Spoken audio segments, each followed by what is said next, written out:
El esplendor de la cultura orientalizante se refleja muy bien en el yacimiento arqueológico de Canchorroano, toda una inspiración para mí. Entre las casas, un tanto desorganizadas, destacaban las fuertes paredes ataludadas, presidiendo el conjunto desde la parte más alta del lugar. Allí se dirigían, era la residencia real. Se detuvieron en la puerta principal del palacete. Varios sirvientes condujeron hacia la puerta de atrás a los hombres cansados de caminar y a los bueyes sedientos por el calor. También les encomendaron los caballos, cuyas mantas y arreos notaban cada vez más pesados. El reyezuelo, cuyas breves palabras en el amplio patio porticado les dio la bienvenida. Lo acompañaba la esposa y un pequeño cortejo, formado por hombres también fenicios, un orfebre, un sacerdote y un renombrado constructor, quien probablemente había levantado aquel edificio, a juzgar por su parecido con otros que había en Oriente, aunque las dimensiones y suntuosidad eran mucho menores. Tras ascender por los peldaños de la escalera, cruzaron una amplia habitación, ubicada a la derecha.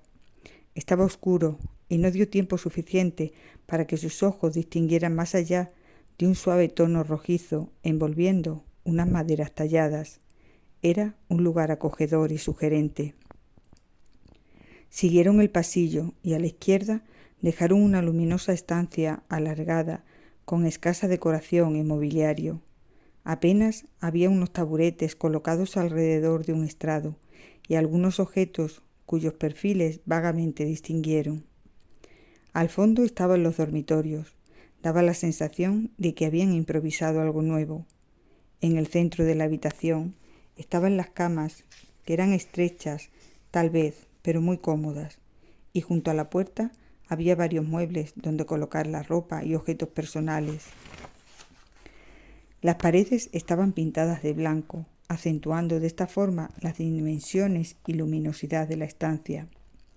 Los dos nuevos inquilinos comenzaron a colocar las ropas y entre sus cosas, Bitias sacó una figurilla que representaba a la diosa Astarte.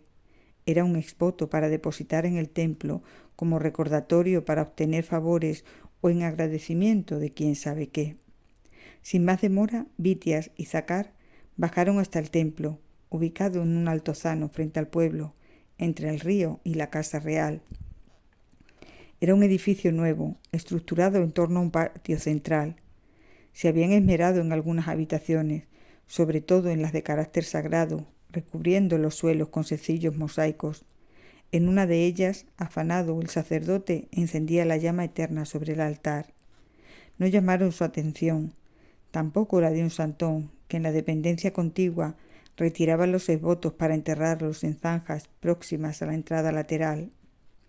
Todavía advirtieron al pasar una agradable mezcla de olores. Se trataba de modestos perfumes y fuertes licores envolviendo las flores secas que estaban dispersas junto a los restos de cerámica rota de forma ritual y que en algún momento habían llevado las ofrendas. Entraron pues directamente a la sala que buscaban. No estaban solos. Frente a un rincón había una mujer depositando una figura de arcilla.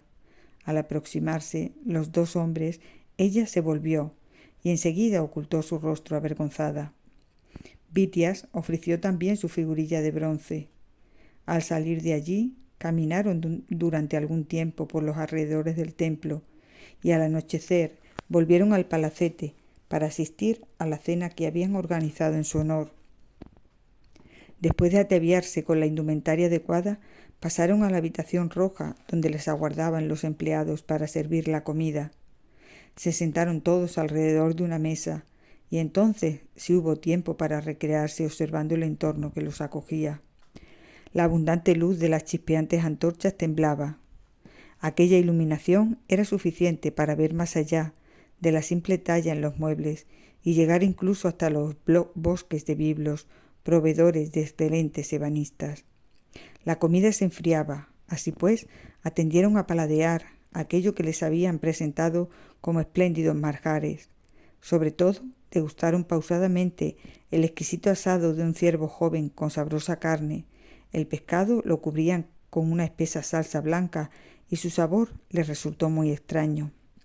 Tras los dulces postres elaborados con frutos secos, el ambiente, que durante la comida no fue demasiado distendido, se relajó. Retiraron la mesa hacia un lado y se sentaron sobre cómodos cojines. Además de la noble familia de anfitriones, varias parejas participaban en la fiesta. Revoloteaban alrededor de la realeza para recoger sus babas impregnadas en polvo dorado. Eran vasallos a su servicio, que los protegían y disfrutaban de su mismo bienestar, y que decidían la suerte de muchos asuntos, puesto que eran miembros del Consejo Real. Uno de ellos se aproximó hasta el mueble de finos listones torneados que soportaba varias jarras llenas de vino. La más pequeña rebosaba miel. Aquel hombre robusto y con gesto afable mezcló ambas sustancias y les ofreció su delicioso resultado. Al mismo tiempo, el esclavo más joven, que poseía un rostro hermoso y un cuerpo muy atractivo, quemaba hierbas aromáticas e incienso en el timateria de bronce, rematado con una imagen de toro. Aquel olor penetrante embriagaba tanto como el vino. Frente a ellos, una cortina verdosa servía de escenario para el joven aprendiz de música, que vibraba emocionado, incluso más fuerte que las cuerdas de su lira. Vestía una túnica corta, ceñida con el característico cinturón de broche rectangular. Cuando terminó su actuación, después de interpretar varias melodías, aplausos y bostezos despidieron al músico. La fiesta se animaba y los jóvenes visitantes creyeron que había llegado el momento de admirar a las bellas danzarinas, según oyeron siempre comentar. Presintieron que arderían con su erótico contorno y esperarían impacientes a que el calor desvelara los agradables misterios ocultos tras la pintura multicolor que recubriría sus cuerpos. Pero cuál no sería su sorpresa cuando ante ellos apareció una candorosa joven vestida como las nobles damas. Llevaba una larga túnica blanca, recogida con 2 fíbulas doradas y cubierta con un hermoso manto a medida. Bitias y Zacar la vieron por la mañana coger agua en una fuente y no habían olvidado la expresión irónica de su rostro ni la agresividad que mostró ante aquellos lejanos visitantes. Ella se llamaba Enís y tras el pequeño gesto del anfitrión comenzó a recitar un hermoso y extenso poema. Nadie, excepto Bitias y Zacar, entendieron el lamento de aquella mujer que había sentido su presencia, la llegada fenicia, prácticamente como una invasión más.